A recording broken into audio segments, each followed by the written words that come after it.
महाराष्ट्र की कई ऐसी सीटें हैं जहां पर छोटे दल भी जोर आजमाइश कर रहे हैं। जीत हासिल करना भले ही उनका मकसद ना हो, लेकिन दो प्रमुख प्रतिद्वंदी जो हैं उनका खेल ज़रूर वो बिगाड़ सकते हैं, उनके वोटों का गणित ऊपर नीचे कर सकते हैं। और कुछ ऐसा ही हमने 2019 के लोकसभा चुनावों में भी देखा। वंचित बहुजन अघाड़ी, जिसका गठन प्रकाश आंबेडकर, जो कि डॉक्टर बाबा साहेब आंबेडकर के पोते हैं, उसका गठन पार्टी का उन्होंने 2018 में किया था। 19 में वो लोकसभा चुनाव लड़े थे, सोलापुर सीट से ही, और 1,70,000 वोट उन्हें आए थे।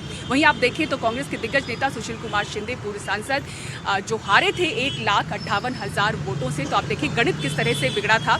और वंचित बहुजन अघाड़ी की तरफ से इस बार जो टिकट है वो राहुल गायकवाड़ उनको दिया गया है। हमारे साथ हैं राहुल जी। सर, पहला चुनाव है आपका ये। Yes. क्या तैयारियां हैं और क्या भूमिका आपकी होने वाली है? क्योंकि कहीं ना कहीं लग रहा है कि गेम बिगाड़ेंगे या आपका समर्थन किसी को जाएगा। क्या भूमिका क्या है वंचित बहुजन अघाड़ी की? ना हम किसी का गेम बिगाड़ने आए हैं, ना किसी को समर्थन देने आए हैं। हम हमारी ताकत बढ़ाने आए हैं। आज आपने अगर देखा हो तो आज तक के महाराष्ट्र के राजकारण में अगर देखा जाए तो पर्याय नहीं था। लोग भी परेशान हो चुके हैं कांग्रेस को पारंपरिक वोट देख के।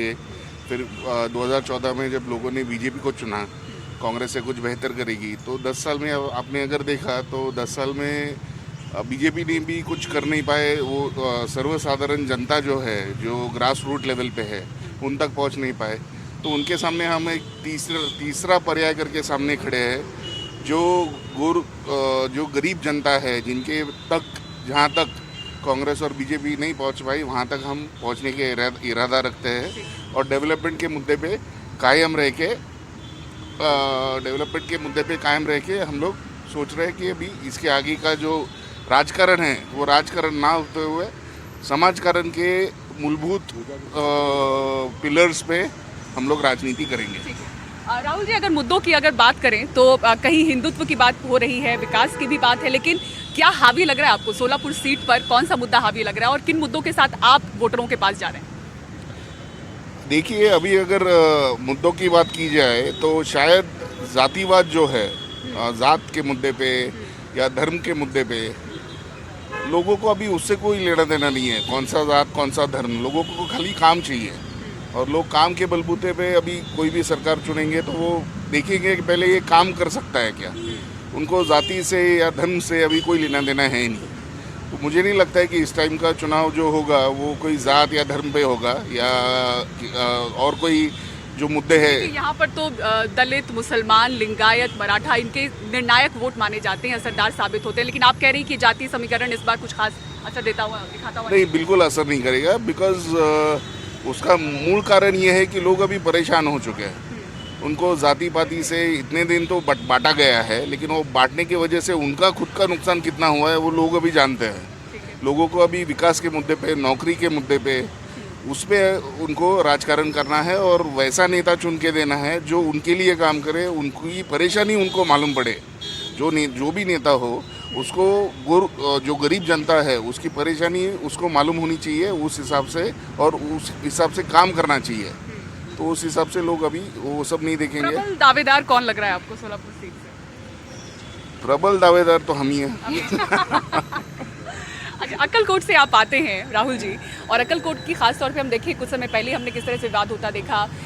मराठी लोग भी जो हैं कन्नड़ भाषी हैं, किस तरह से बड़ी संख्या है उनकी। तो जो समीकरण अक्कलकोट में है, सीमा के पास होने की वजह से हमने देखा कि जब बुनियादी मुद्दे बहुत चरम पर होते हैं तो कई बार कर्नाटक में शामिल होने के प्रस्ताव कुछ गाँव में पारित हुए हैं। तो ये वहाँ पर समीकरण है, और आप वहाँ से आते हैं। इन सभी समीकरणों को आपने किस तरह से समझा है, और क्या इस बार के लोकसभा चुनाव में क्या वो भी कहीं ना कहीं एक विषय होगा जिस पर आप गौर करेंगे? मैडम, वो जो है, आप जो मुद्दा बोल रहे हो कि कर्नाटक की सीमा, कुछ गांव यहाँ पे शामिल होना चाहते हैं, कुछ गांव की मांगनी कर्नाटक को है, वो मुद्दा अभी फिलहाल जो प्रायोरिटी पे है वो तो नहीं है। प्रायोरिटी कुछ और है। अभी लोगों को काम चाहिए, एम्प्लॉयमेंट चाहिए। यहाँ से जो ह्यूमन रिसोर्सेज का ड्रेन हो रहा है पूना, मुंबई की तरफ या कोई भी मेट्रो सिटी की तरफ, तो वो जो माइग्रेशन है वो कहीं ना कहीं रुकना चाहिए। तो इस मुद्दे पे प्रायोरिटाइज होगा ये टाइम का चुनाव, ना कि कौन सा गांव कौन से स्टेट में रहे, उसमें दैट कम सेकेंडरी, वो सेकेंडरी होगा। अभी जो दो मुद्दे हम लोगों ने देखे, ग्राउंड रिपोर्ट भी हमने उस पर किया कि पानी की सबसे बड़ी एक तो किल्लत दिख रही है। क्या प्रशासनिक चूक आपको उसमें नजर आ रही है? वो तो बहुत बड़ा मुद्दा है सोलापुर जिले का। पानी का अगर देखा जाए तो आप देखोगे कि यहाँ पे जो पानी आता है शहर में वो आता है उजनी धरन से। जी, माइनस में चल रहा है वहाँ का जल स्तर। वहाँ का तो माइनस में है ही, लेकिन अगर पानी की क्वालिटी देखोगे, उसका जो दर्जा देखोगे, अगर टेस्टिंग किया जाए तो वो एडिबल नहीं है, ठीक है। वो पीने लायक है ही नहीं पानी, टेस्ट अगर किया जाए तो। एंड इसका मूल कारण है बिकॉज पूना का जो भी वेस्टेज ड्रेनेज जो होता है वो डायरेक्टली नदी में छोड़ दिया जाता है विदाउट फिल्ट्रेशन। एंड व्हाट होता क्या है, वहाँ का जो पूरा गंदा पानी है वो आके उजनी में रुक जाता है और उजनी से हम लोग लिफ्ट कराते हैं और यहाँ का सोलापुर जनता पानी पीता है। 2014 या 15 में एक तभी बहुत प्रॉब्लम हुआ था और एक जन की मृत्यु भी हुई थी। उनका जो शव है लोगों ने इतना परेशान होके यहाँ के महानगर पालिका में लाके पटका था कि पानी का कुछ करो वरना ऐसे ही लोग मरने वाले हैं। और सेंसेक्स अगर देखा जाए तो आने वाले कल में सबसे ज़्यादा कैंसर पेशेंट्स सोलापुर में होंगे because we drink all that, वो जो गंदा पानी है उजनी का वो यहाँ पे लोग कंज्यूम करते हैं, तो बहुत बड़ा चैलेंज है। ठीक है, तो उस विषय के साथ साथ हमने एक और रिपोर्ट की जो कि टेक्सटाइल इंडस्ट्री है, किस तरह से चादर यहाँ की मशहूर हुआ करती थी लेकिन 90% के करीब वो पूरा कारोबार ही ठप हुआ है। लेकिन वहाँ पर भी सरकारी अनदेखी हमने शुरुआत से ही देखी, जो वो कहते आ रहे कि 90 के दशक से किस तरह से सरकारी अनदेखी उनकी तरफ हुई है। तो जो भी सरकारें यहाँ पर सत्ता में आती हैं उनकी तरफ से अनदेखी हुई है, तो उस उद्योग के लिए क्या आपकी तरफ से एक भूमिका होगी कि उसे फिर में उसमें जान फूकी जाए? मैडम काफ़ी सही कहा आपने। यहाँ का जो टेक्सटाइल इंडस्ट्री था या बोलो सोलापुर महानगर पालिका जो थी वो एक टाइम पे मुंबई महानगर पालिका से भी बढ़िया महानगर पालिका मानी जाती थी इकोनॉमिक तौर पे। So it was a bigger corporation than Mumbai municipal corporation. लेकिन बाद में हुआ क्या, राजनीति आई, लेबर यूनियन था काफ़ी बड़ा, तो उसमें राजनीति आई और वो राजनीति के चक्कर में जो बेसिक इकोनॉमिक बैकबोन था सोलापुर का वो पूरा डिस्ट्रॉय होते गया और उसके तरफ ना किसी ने तभी ध्यान दिया ना अभी ध्यान दे रहे हैं। तो उसकी वजह से बहुत सारा अनएम्प्लॉयमेंट है जो आज। ये सब चुनावी मुद्दा है कि नहीं? मतलब मैं नेताओं के भाषण में ये सारा कुछ सुन नहीं रही हूँ, लेकिन आम लोगों में ये बातचीत जरूर, जब उनके साथ हम बैठ के बातें कर रहे हैं तो वो ये कह रहे हैं कि बेरोजगारी देखिए इस कदर है कि अब 5 पीढ़ियों तक हमने इस टेक्सटाइल इंडस्ट्री में काम किया लेकिन ये हमारी आखिरी पीढ़ी होगी, इसके बाद तो हमारे बच्चे इसमें काम नहीं करेंगे, अब वो माइग्रेट हो रहे हैं। तो ये बहुत बड़ा ही मुद्दा है जिसके लिए सोलापुर को जाना जाता था, लेकिन चुनावी मुद्दों में ये मुद्दे नजर नहीं आ रहे। वो तो मैडम दुख की बात है कि चुनावी मुद्दे में ये कोई उठाता नहीं है ना उसकी तरफ कोई देखता है।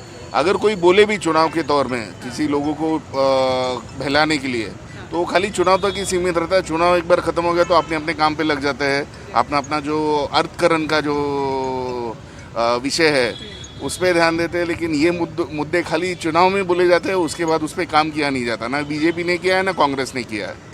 ठीक है, चलिए राहुल जी, बहुत बहुत शुक्रिया हमें अपना समय देने के लिए। आज आप अपना नॉमिनेशन भी फाइल कर रहे हैं, उसके लिए बधाई हो और all the best for the elections. Thank you.